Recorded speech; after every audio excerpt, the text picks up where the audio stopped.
Você pode falar, você pode ensinar com palavras, mas o exemplo arrasta. Se você ensinar com exemplo que mentira é permitido, é essa a lição que você vai passar.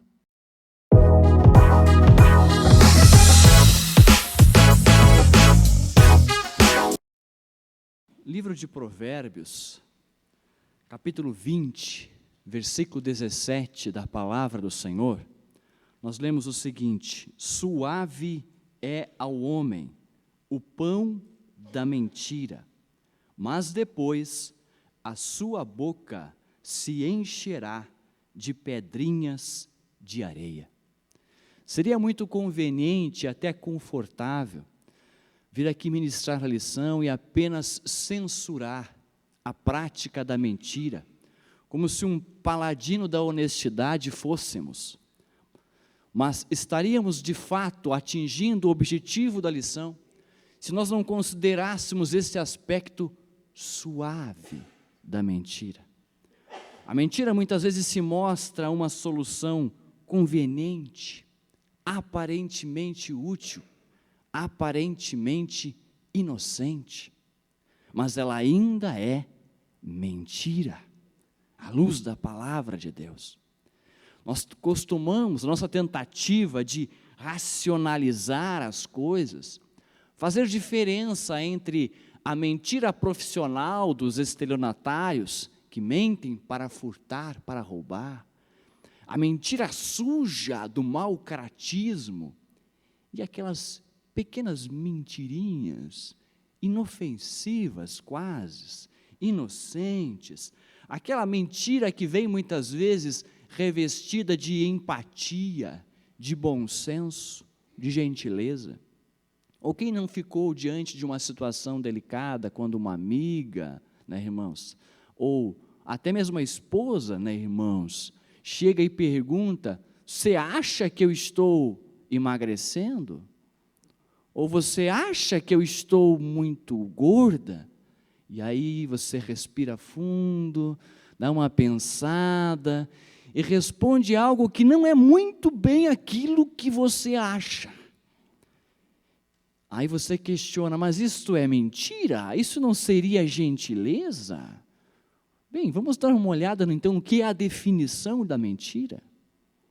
Segundo o dicionário Wise, mentira é aquilo que ilude, aquilo que engana, aquilo que é falso, aquilo que é uma fraude, pensamento, opinião ou juízo falso, aquilo que ilude ou ludibria.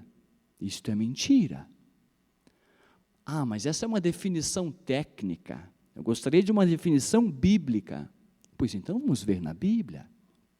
No Antigo Testamento, a palavra para mentira é sheker, que significa engano, desapontamento, falsidade, traição, erro ou fraude.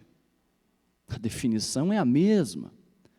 Quer ver uma aplicação? Provérbios capítulo 12, versículo 22. Os lábios mentirosos são abomináveis ao Senhor, mas os que agem fielmente são o seu deleite. Então, à luz do texto sagrado do Antigo Testamento, mentira é algo abominável aos olhos do Senhor. E no Novo Testamento? No grego do Novo Testamento, nós temos dois termos para mentira. O primeiro é o hipócrin, o mesmo termo que formou a nossa palavra hipócrita ou hipocrisia. Ele vem do teatro, porque realmente o ator, aquele que está executando uma peça ou um filme, ou seja lá o que for, ele é um perfeito hipócrita, porque ele representa algo que ele não é. Ele encarna uma personagem que ele não é. Ele ri, ele sente emoções, ele até chora, mas é tudo mentira.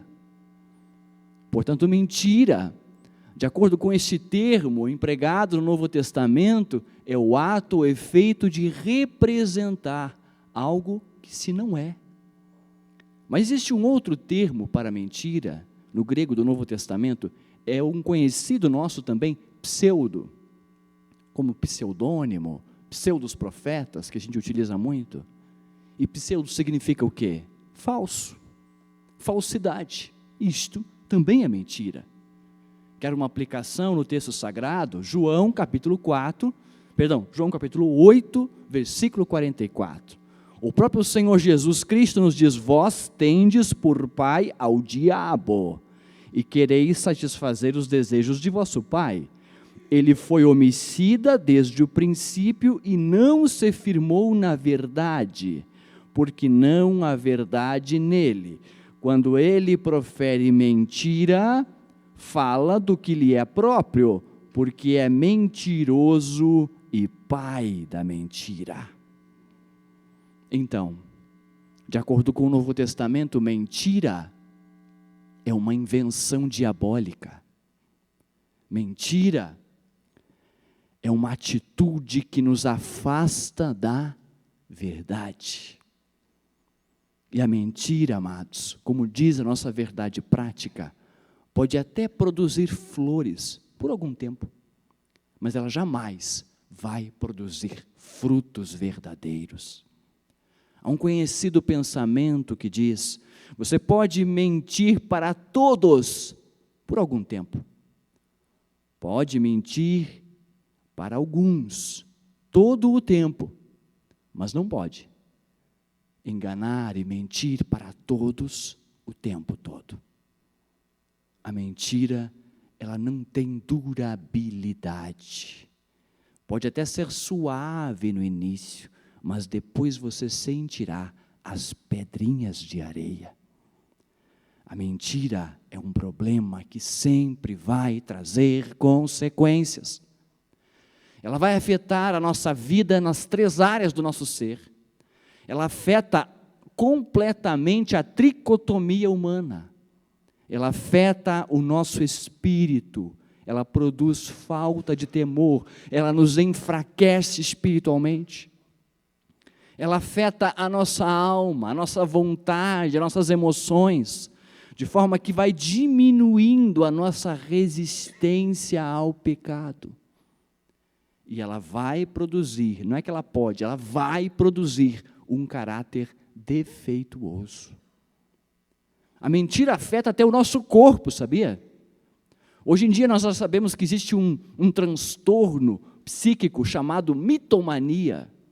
É quando a pessoa baixa tanto a sua resistência à mentira, que ela adquire uma compulsão em mentir. Isso a expõe a um comportamento de risco. Sim, a mentira nos afeta na alma, no espírito e também no corpo. Mas o mais grave é que a mentira causa condenação eterna. Nós damos graças a Deus que Apocalipse 22, versículo 14, o Senhor nos diz: bem-aventurados aqueles que lavam as suas vestiduras no sangue do Cordeiro, para que tenham direito à árvore da vida e possam entrar na cidade pelas portas. Aleluia! Mas sabe o que diz o versículo 15? Ficarão de fora os cães, os feiticeiros, os que se prostituem, os homicidas, os idólatras e qualquer que ama e comete a mentira. A mentira é um problema real, amados. É um problema real que precisa ser combatido. Ela causa consequências terríveis, inclusive na família. É por isso que temos diante de nós esta lição: os prejuízos da mentira na família. A nossa introdução nos diz o seguinte: a história de Ananias e Safira foi marcada negativamente pela mentira que o casal proferiu no início da igreja. Ao longo da história da igreja pós-Pentecostes, no livro de Atos dos Apóstolos, um sentimento amoroso de partilha a respeito dos pobres dominava na igreja cheia do Espírito Santo. Para que os necessitados não tivessem carência, alguns dos novos convertidos que tinham posses negociavam suas propriedades e depositavam o dinheiro recebido junto aos pés dos apóstolos para distribuição aos necessitados. Neste contexto, o casal Ananias e Safira deixou-se dominar pela inveja e o desejo de chamar a atenção dos demais. Por isso, eles mentiram contra os apóstolos e a igreja. Nesta lição, estudaremos o perigo que a mentira traz para a família cristã. Além de tragédia espiritual, ela também traz uma tragédia familiar. Livro de Atos dos Apóstolos, capítulo 2, versículo 42 da palavra de Deus, nos diz: e perseveraram na doutrina dos apóstolos, e na comunhão, e no partir do pão, e nas orações.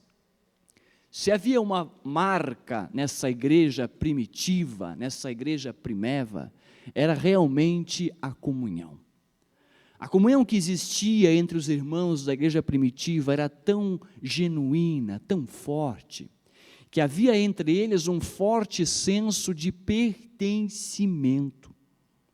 Havia entre eles um legítimo desejo de servir uns aos outros e um legítimo interesse no bem-estar de uns para com os outros. De forma que eles estavam dispostos a praticar o amor sacrificial no seu dia a dia. Não é que houvesse na igreja primitiva o que hoje nós chamamos ideologicamente de comunismo, não, longe disso. O que havia na igreja primitiva era amor cristão, verdadeiro, genuíno. Se você olhar o texto sagrado com atenção, vai perceber que existia entre a igreja, entre os irmãos na igreja, separação de patrimônio. Havia sim aqueles que tinham o seu patrimônio.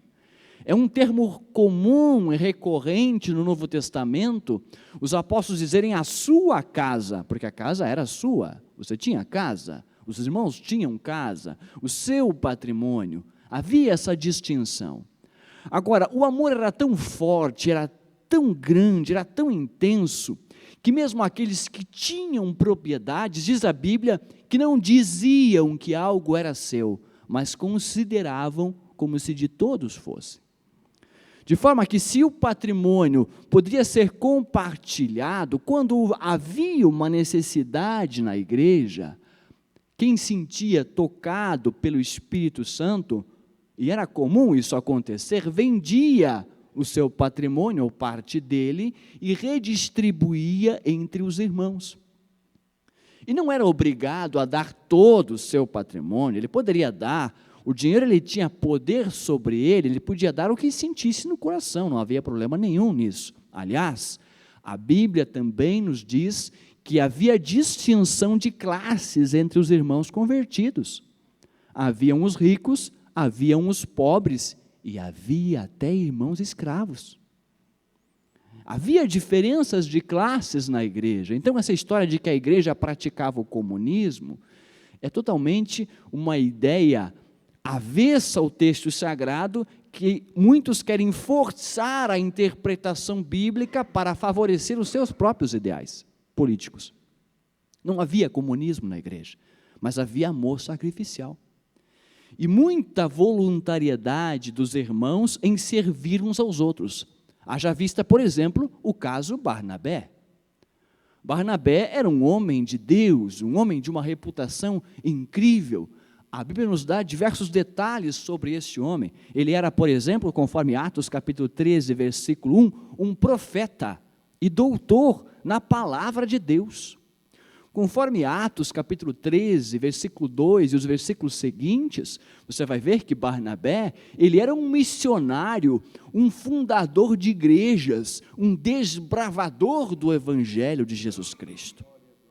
Conforme a tradição cristã, Barnabé teria sido um dos 70 discípulos de Cristo. Não podemos afirmar isso apenas com base no que a história nos diz, mas de fato ele era um homem que tinha uma reputação tão boa entre os anciãos da igreja e entre os discípulos diretos de Cristo, que quando aconteceu aquele movimento pentecostal na cidade de Antioquia, é Barnabé o enviado dos discípulos como os olhos e os ouvidos da igreja. E você vê isso em Atos capítulo 11, versículo 22. Ainda conforme Atos capítulo 11, versículo 25, Atos capítulo 15, versículo 39, Barnabé exerce um ministério que está tão raro hoje em dia. Nós poderíamos chamar de um verdadeiro coaching e mentor de novos obreiros.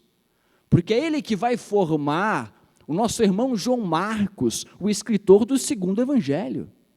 E é ele que vai treinar e vai formar ninguém menos do que o próprio apóstolo Paulo. Ele era um verdadeiro coach, mentor de novos obreiros.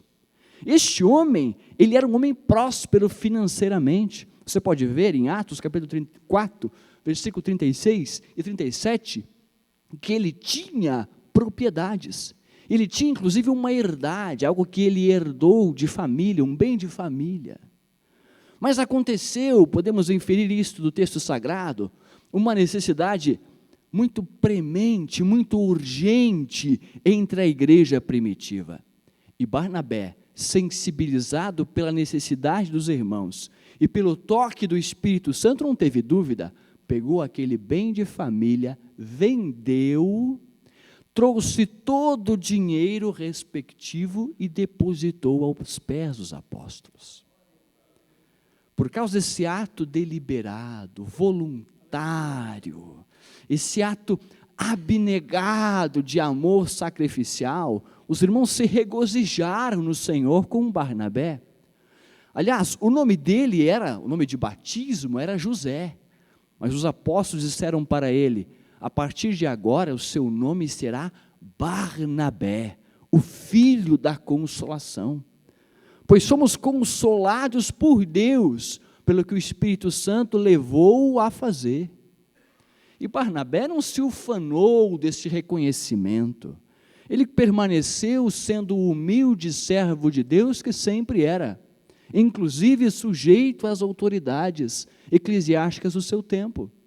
Continuou servindo a igreja, porém, este reconhecimento público causa repercussão. E despertou no coração de outros, provavelmente o desejo também de servir abnegadamente, sem dúvida. Mas no coração de um casal, despertou o desejo de receber o mesmo reconhecimento. O problema de Ananias e Safira começa quando, ao invés de desejar servir, eles desejam ser honrados. Eles desejam receber o reconhecimento antes do serviço. Isso os leva a incorrer num problema, num erro, num pecado ou numa série de pecados. Aliás, este casal, como fala o tópico primeiro da nossa lição, nós não podemos ter certeza sequer da sua conversão, porque realmente era um casal cuja conversão é duvidosa. Por que duvidosa, irmão? Porque nós não podemos já afirmar de uma vez por todas que este casal não era convertido. Porque a Bíblia não nos afirma isso. A Bíblia não nos dá elementos suficientes para a gente chegar aqui e, sem falta de humildade, afirmar categoricamente que eles não eram convertidos. É uma conversão duvidosa. Também não nos dá elementos para chegar aqui e dizer que eles eram convertidos, pelo fato do que eles fizeram. Por que a gente não pode afirmar? Irmãos, é importante nós observarmos isso. Esse é o tópico primeiro da nossa lição, uma conversão duvidosa. Por quê? Porque, na verdade, precisamos ser humildes ao interpretar a Bíblia Sagrada, amados. Hoje em dia nós temos muito partidarismo teológico, e partidarismo teológico não produz edificação espiritual. Particularmente, eu creio que eles não eram convertidos, mas vocês não precisam da minha opinião, vocês precisam ouvir a palavra de Deus. E a palavra de Deus nos deixa claro. E quando a palavra de Deus não nos dá clareza, sejamos humildes o suficiente para dizer que não temos a resposta. Não podemos criar essa necessidade inexistente de termos todas as respostas, porque a Bíblia não foi escrita para satisfazer a nossa curiosidade. A Bíblia foi escrita para nos mostrar o caminho do céu. Este é o propósito da palavra de Deus. Até o apóstolo João, aquele que reclinava ao peito do Senhor Jesus, não tinha todas as respostas. Na sua primeira epístola, capítulo 3, versículo 2, parte A, ele diz: irmãos, ainda não é manifestado o que havemos de ser. O apóstolo João está dizendo que ele não sabe tudo, que ele não sabe o que havemos de ser. Mas o que importa é que quando ele vir, seremos como ele é. Aleluia! Então é importante que nós tenhamos essa humildade para analisar o texto sagrado da palavra de Deus. Em segundo lugar, não podemos ter certeza se eram ou não convertidos, porque não cabe a nós julgar a salvação de outrem. Eu preciso julgar a minha salvação e vocês, cada um, dará conta de si mesmo a Deus. Romanos capítulo 14, versículo 4, o apóstolo diz: quem és tu que julgas ao servo alheio? Para o seu próprio Senhor, ele está em pé ou cai. Nós não somos juízes da conversão ou da salvação de outro. Em terceiro lugar, se tomarmos partido de um lado ou de outro, nós iremos incorrer em alguns problemas. Em primeiro lugar, se nós dissermos que não, eles não eram convertidos, não é possível que alguém convertido haja como esse casal agiu. Então nós estaremos presumindo, e presumir é concluir apressadamente, que quem passou pelo processo de regeneração está imune à mentira. Isso é verdade à luz da Bíblia Sagrada? E se nós concluirmos por o outro lado? Não, é possível sim. É possível que eles eram convertidos e mesmo convertido deram lugar ao diabo. Então nós precisaremos admitir que um crente salvo, convertido ao Senhor, pode, ou melhor, é possível que em determinadas circunstâncias venha incorrer no pecado da mentira. E isso muita gente não quer concluir, por isso prefere tomar partido do outro lado. Mas o que é que a Bíblia Sagrada diz? É possível um crente mentir ou não? Não estou dizendo que é permitido, permitido a gente sabe que não é. Eu estou dizendo se é possível. É possível que um crente venha incorrer nesse erro? É possível que um crente venha pecar? O que diz Colossenses capítulo 3, versículo 8 e 9? O apóstolo diz: mas agora despojai-vos, ou seja, lance fora, esforce-se para lançar fora, também de tudo, da ira, da cólera, da malícia, da maledicência, das palavras torpes da vossa boca, e não mintais uns aos outros. Para quem o apóstolo está escrevendo? Para crentes, para os irmãos de Colossos. E ele diz: não mintais uns aos outros. Então é possível, sim, que um crente venha incorrer nesse pecado. Escrevendo aos Efésios, capítulo 4, versículo 25, o mesmo apóstolo vai dizer: pelo que deixai a mentira e falai a verdade, cada um com o seu próximo, porque somos membros uns dos outros. Ímpio é membro um dos outros? Não. Ímpio faz parte do corpo de Cristo? Não. Então ele está falando para crente, e ele não está dizendo assim, olha irmãos, não mintam mais agora, tá? Vocês se cuidem para não mentir. Ele está dizendo: deixai a mentira. Pressupõe que os irmãos efésios ainda incorriam neste erro. Ele está exortando que eles venham abandoná-lo. É nessa mesma passagem, no versículo 27, que ele vai dizer: não deis lugar ao diabo, nenhuma brechinha, nem um pouquinho, nem uma mentirinha. Não deis lugar ao diabo. Ah, irmão, mas a Bíblia também fala que o pecado não terá domínio sobre vós. Mas não tire o versículo do contexto, isso é Romanos 6,14. Comece a leitura, vamos ler Romanos 6, do 12 até o 14, para não tirar o versículo do seu contexto. Olha o que diz o versículo 12. Não reine, portanto, o pecado em vosso corpo mortal. Tem uma outra tradução que diz, não permita que o pecado reine em vosso corpo mortal, para lhe obedecerdes em suas concupiscências. Versículo 13, nem tampouco apresenteis os vossos membros ao pecado por instrumentos de iniquidade, mas apresentai-vos a Deus como vivos dentre mortos, e os vossos membros a Deus como instrumentos de justiça. Do que ele está falando aqui?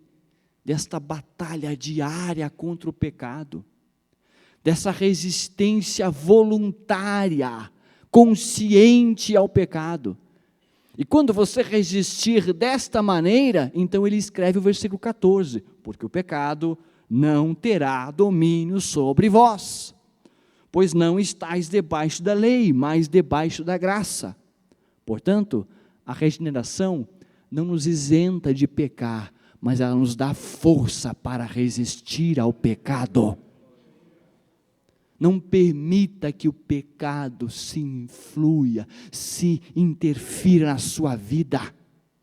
Não permita que a carne venha ditar o seu comportamento. Não ceda à tentação da mentira. A mentira é um problema real, traz consequências reais, traz prejuízos à nossa vida espiritual, traz prejuízos à família. Portanto, concluindo esse tópico, não podemos ter certeza se Ananias e Safira eram ou não convertidos, mas de uma certeza temos, não importa se eles eram ou não convertidos, porque os convertidos também não estão isentos de pecarem a mentira. A batalha é constante, a resistência deve ser real. Recebemos força para resistir ao pecado e triunfar sobre ele.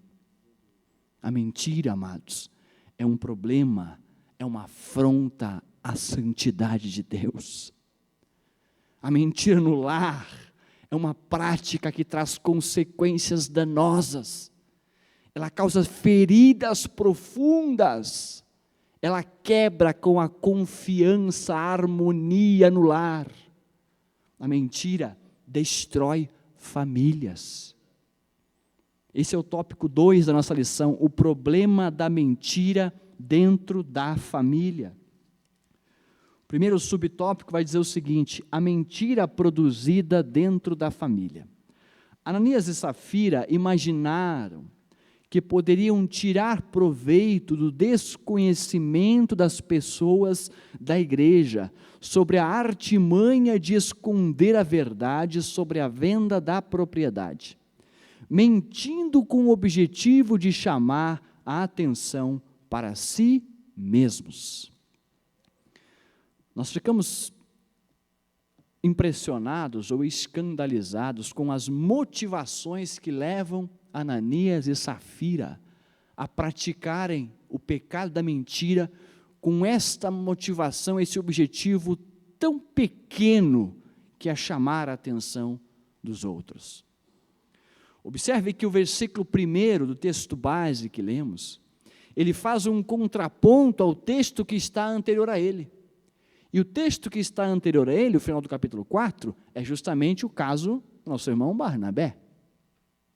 Então o escritor Lucas está contrastando que Barnabé teve uma atitude louvável diante de Deus e dos homens, porém, contudo, entretanto, teve um outro casal que teve uma atitude diametralmente oposta. Então percebe-se que, ao iniciar o capítulo, Lucas já está contrastando a motivação de Barnabé com a motivação de Ananias e Safira. Porque havia por trás desta mentira um desejo de status, desejo de posição. Mas tem mais. O versículo 4 do capítulo 5 nos mostra que por trás desta mentira havia um sentimento de avareza. O avarento não é só apenas aquele que retém mais do que lhe convém. O avarento é também aquele que busca obter uma vantagem indevida. É o caso deles. O problema não foi não ter dado tudo, eles podiam dar o que quisessem. O problema foi dar uma parte querendo parecer que estavam dando tudo. Eles queriam ganhar uma vantagem além. Nós vamos dar essa oferta na igreja, vamos impressionar a todos quando eles virem aquele monte de dinheiro, depois dos pés dos apóstolos, vamos ganhar nossos títulos, os nossos cargos, os nossos reconhecimentos diante da comunidade cristã, e ainda por cima temos uma reservinha de segurança.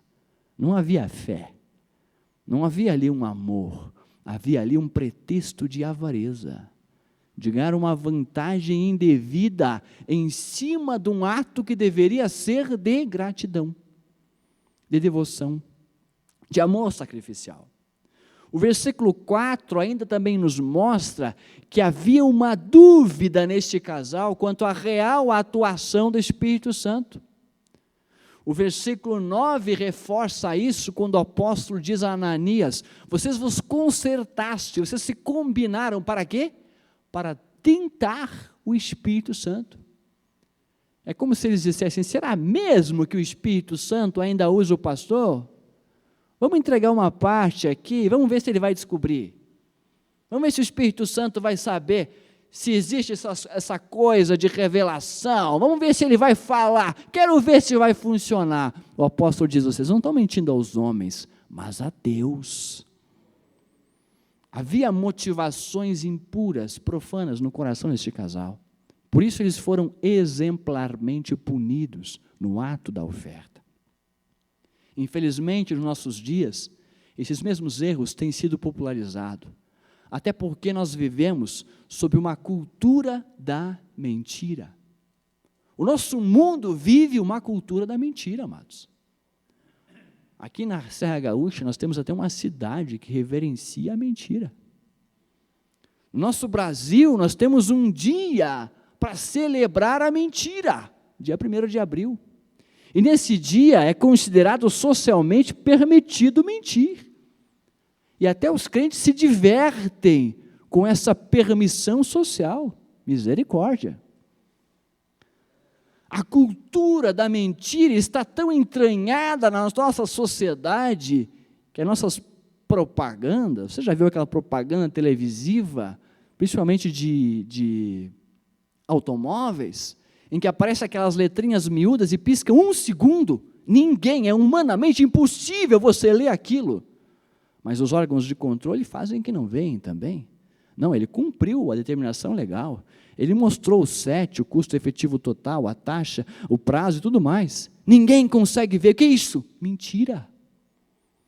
Aliás, se nós formos falar realmente em propaganda, em esforço de vendas, usando a mentira, meu Deus, nós passamos a manhã aqui inteira falando. Quantas vezes você vai comprar qualquer coisa em qualquer departamento do nosso comércio, e o vendedor começa a descrever os atributos do produto, e você começa a filtrar. Isso aqui eu acredito, isso aqui... Não, isso aqui é conversa de vendedor. Não é mais mentira agora. Agora é conversa de vendedor. Mudou o nome. Isso sem falar, é claro, naquelas omissões voluntárias. Não, isso aqui você não precisa falar para o cliente, porque se você falar, ele não compra. Então você só fala essa parte. A outra parte você não fala. O que é isso? Mentira. É mentira, amados. Não tem outra palavra para dizer, para embelezar, para deixar mais suave. É omissão, é fraude, é engano, é iludir, é mentira. É a nossa cultura da mentira. O seu irmão Semarino está aqui, né? Irmão Semarino. E sem falar no exercício fraudulento do direito, a usurpação do princípio da boa-fé. Toda lide é realmente considerada, pressupõe-se que é de boa fé. Então você alega isso. Não, mas não foi bem assim. Não, mas alega, porque vai ser presumido como de boa fé. O que é isso, irmãos? É mentira. Não tem outra palavra para dizer. É mentira. Agora não se engane. Essa tolerância começa no lar. Começa em casa. Essa cultura da mentira, ela começa nos lares. Quando você fala para o filho, você fez isso, né? Olha, vamos resolver aqui, ó. Eu não vou nem falar para o teu pai, ou o contrário, né? Não vou nem falar para a tua mãe. O que você está ensinando? Você está ensinando que é possível, é admissível, que exista duas caras.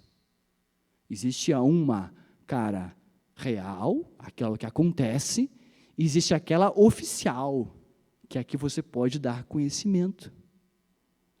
Depois ele cresce, e aí ele cria 2 perfis nas redes sociais. Um, o real, que ele segue você, o pai, a avó, o tio, a tia.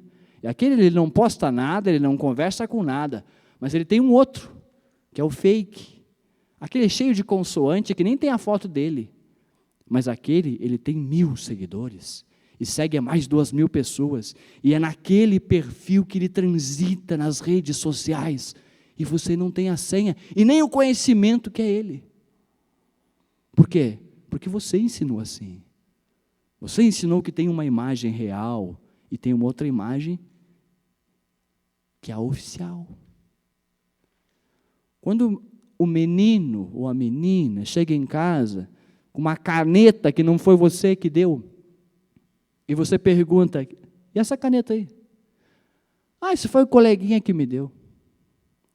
E se você não busca saber, não busca ir atrás, não busca consultar a mãe, o pai do menino, da menina, para descobrir se foi realmente que deu ou não deu, você incentiva que aquela prática se perpetue. Um outro dia ele pode chegar em casa com um celular, que foi o amiguinho que deu. E você também não vai atrás, porque ele percebe que se for para lucratividade, então é permissível, é permitido fazer esse tipo de atitude. E quando dentro do casal, todo mundo vê, a família vê, o esposo vê, que a esposa não está bem, e aí o esposo chega até ela, e o que aconteceu, meu amor? Como é que você está? O que aconteceu com você? Não aconteceu nada, está tudo bem comigo. O que é isso? É mentira. Aí o esposo chega em casa com uma cara de que tomou café com vinagre. A esposa olha para ele, que foi, meu bem? Nada, amor, está tudo bem, não tem nada. O que é isso, hein? Isso é mentira. Você pode falar, você pode ensinar com palavras, mas o exemplo arrasta. Se você ensinar com exemplo que mentira é permitido, é essa lição que você vai passar. Isso sem falar nas justificativas fabricadas, nas negligências quanto à administração do dinheiro. Não, vou comprar isso aqui, mas não conta lá em casa. Diz que foi isso, diz que eu tive que sair. Os compromissos inexistentes. Fiquei até agora no trabalho. O que são isso? Pequenas mentiras que vão minando o seu caráter, vão estragando a sua família, vão estragando o clima de confiança no lar. Daqui a pouco nem mesmo você sabe se acredita. Ou o que acontece com o mitomaníaco, ele mesmo acaba acreditando nas mentiras. Ele mesmo passa a se enganar a si mesmo, acreditando naquilo que ele mesmo inventou. Com isso, nós estamos vendo, amados, nós precisamos nos proteger destas coisas. Como cristãos, filhos de Deus, precisamos ter o nosso caráter, o nosso compromisso com a verdade. E precisa ser um compromisso inegociável. É claro que eu não estou advogando aqui que você precisa ser o super sincero, né? Também tem outro extremo, né? Aquele indivíduo que fala o que vem na mente, a todo tempo. É o super sincero. É claro que não estamos falando sobre isso, até porque a palavra de Deus nos diz, né, o proverbista Salomão orienta, como maçãs de ouro em salvas de prata é a palavra dita a seu tempo. A Bíblia manda você falar a verdade. A Bíblia manda você falar sempre a verdade. Ela não manda você falar a verdade sempre. Às vezes o silêncio é a melhor resposta. Às vezes você precisa esperar um momento adequado para falar a verdade. E muitas vezes tem um jeito certo, não mentiroso, mas certo, gentil de falar a verdade. Mas a verdade precisa ser dita. O compromisso precisa ser inegociável. O tópico 3 da nossa lição vai nos tratar sobre protegendo a família da mentira e da hipocrisia, que estão muito associadas naturalmente. Eu quero ler com os irmãos, em função do nosso tempo, apenas o subtópico 2, que diz assim: precisamos agir contra a hipocrisia e a mentira. Ninguém está livre de se achar dominado pelas mesmas hipocrisias e mentiras que se acharam no casal Ananias e Safira. Por isso a Bíblia nos ensina que não podemos trocar a verdade de Deus pela mentira, como fazem as pessoas dominadas pelo pecado. Aos servos de Deus cabe fazer um autoexame diante dele contra a hipocrisia. Sim, a consequência direta da mentira é a hipocrisia. Esses dois vícios são obras carnais que podem dilacerar uma família. Quais são as consequências imediatas da mentira? Primeiro, uma mentira vai gerar em você a necessidade de cometer mais mentiras. Porque para que ela sustentar aquela mentira, você vai precisar contar outra. E depois, para que dê uma aparência de verdade, vai ter que contar outra. E você vai se aprofundando nas mentiras e isso vai reduzindo o seu temor de Deus. E vai reduzindo a sua intolerância ao pecado. O pecado se torna aceitável. Se torna algo que é possível cometer. Afinal, ninguém é perfeito. A mentira vai lhe causar um caráter distorcido. Seu caráter será defeituoso. Você não vai ser uma pessoa confiável. Aliás, você já viu aquela história do apelacionismo? Eu juro por Deus, juro pela minha mãe morta. Quando a pessoa tem que apelar para esse tipo de apelacionismo, é porque o seu caráter já depõe contra ela mesma. E o apelacionismo, de fato, é uma mentira em si mesmo. Porque mesmo que ele está jurando por algo que seria, à luz do entendimento dele, algo que ninguém iria questionar, nem ele quer que aquilo aconteça. Ele está usando um argumento que é uma falácia, que desaba sobre si mesmo. Mas isso depõe contra o caráter da pessoa. É por isso que o Senhor Jesus diz, a vossa palavra seja sim e não. O sim seja sim, o não seja não. É simples. Para que você seja uma pessoa confiável, para que o seu caráter seja respeitável, para que a sua família saiba que pode confiar em você. A mentira, ela causa feridas profundas. Um lar conturbado pela mentira, não se tem confiança, amados. Não se tem confiança, não há paz. A mentira, ela abre espaço para que o diabo venha agir na sua vida e na sua família. É por isso que no versículo do nosso texto base, o apóstolo diz o seguinte: porque encheu Satanás o vosso coração. Abre espaço para que o diabo encha o seu coração. A mentira leva à condenação eterna.